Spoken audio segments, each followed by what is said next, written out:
Wonderful morning to each and every one of us. Again, nandito po tayo sa panibagong episode ng ating mga videos and vlogs for Daily Good Vibes. Kumusta mga ka-good vibes? Kumusta ang ginagawa ni Lord Jesus sa mga buhay natin? Alam ko maayos. Okay? Hindi ko sasabihin na I hope maayos ang nangyayari. No, laging maayos ang ginagawa ng Panginoon sa mga buhay po natin. May mga bagay na minsan akala natin dahil hindi nga angkop sa mga ibig natin o kagustuhan natin na mangyari sa ating mga buhay-buhay. Pag meron parang seemingly taliwas sa mga gusto natin, inaari natin ito na parang isang bagay na parang palpak, parang against sa atin, parang may mali ka natin, di ba? Pero you know what?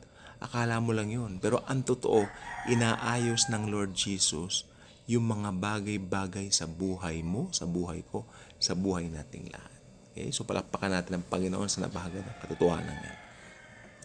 And another truth na pag-uusapan natin ngayon, mga Bibles please, matatagpuan natin sa Mateo 24. Ay, babasahin po natin to. Basahin po natin ito. Mula 15 hanggang 21. So, meron tayong 6 na talata na pagtutuunan, no, ng pansin.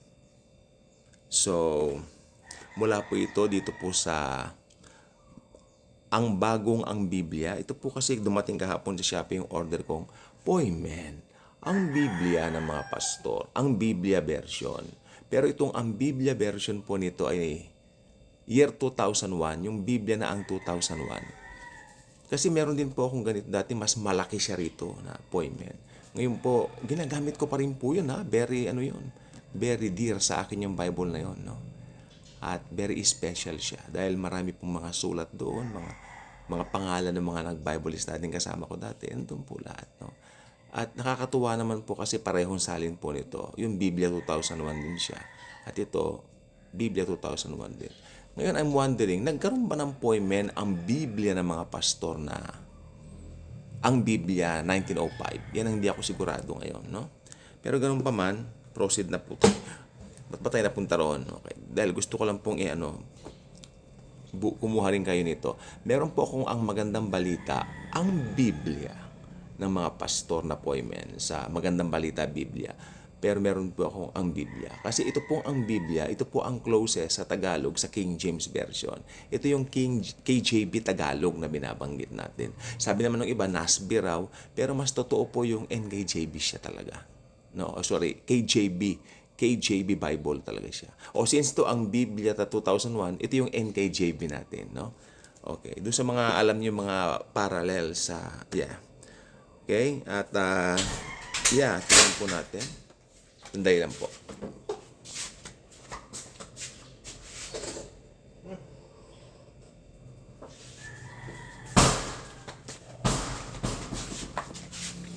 Okay, ang mga Bibles ninyo please, basahin natin sa Mateo 24. Nabanggit ko na po kanina, no? 13 to 21. Mula po sa Poymen, ang Biblia ng mga pastor. Salin ng ang Biblia 2001. Okay? Basa.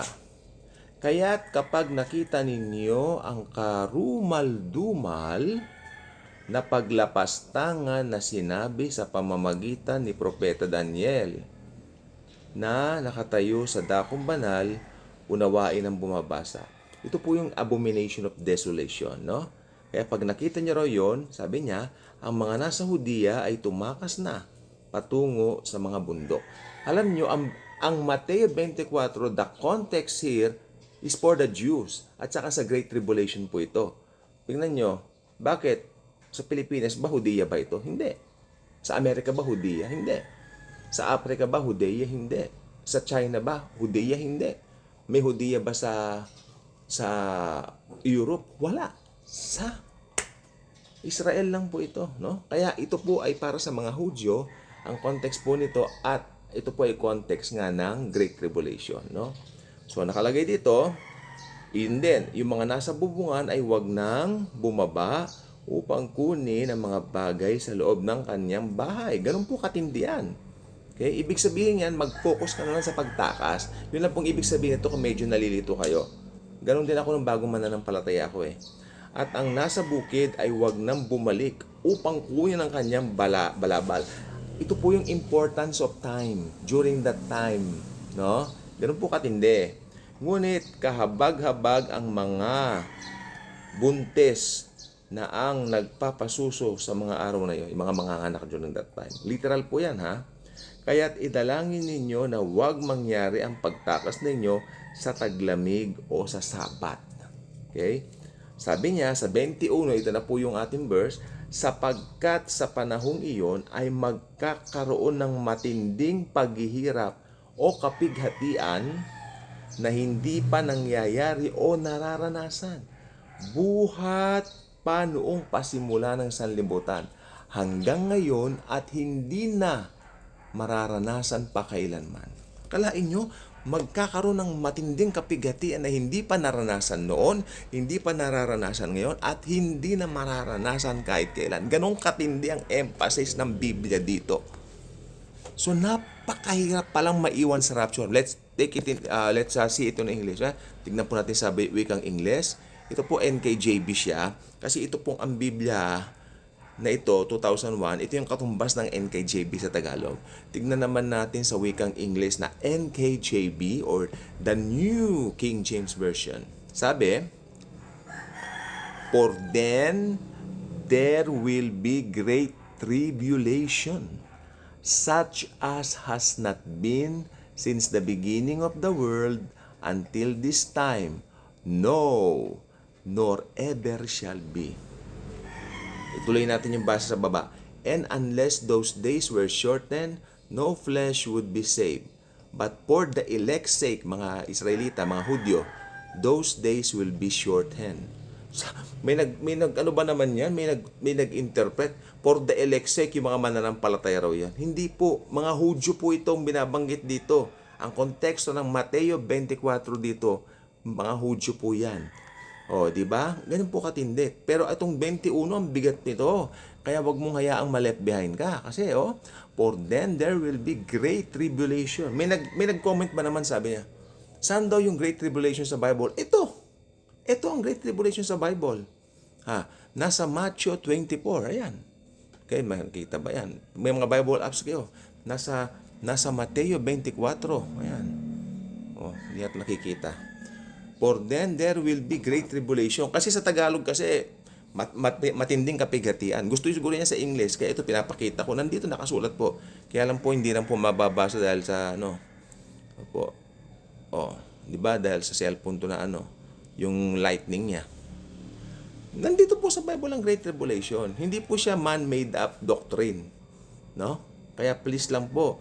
Nako, nakakatakot po. May nabalitaan po ako, may nagtuturo daw na eskwela na hindi raw totoo ang rapture, hindi raw totoo ang tribulation. Ito po ay parang nasa matandang rehilyon yata, no? Nakakakaba yun. Kalain mo, kawawa yung mga matututo doon na ibang matututunan. Diyos ko, puro makamundong bagay na lang. Ayaw niyong umalis sa mundo kasi tignan nyo, talaga may great tribulation sa mundong ito. Pansamantala lang pong buhay dito.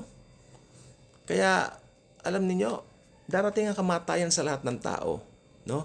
Darating ang kamatayan at darating po ang rapture. Hindi niyo alam kung ano mauna doon.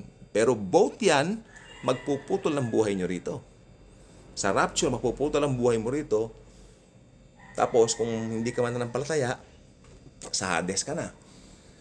Kung believer ka naman, sa langit ka. Pero ang point ko, putol na ang buhay mo rito sa lupa. Di ba? Ngayon naman, pagka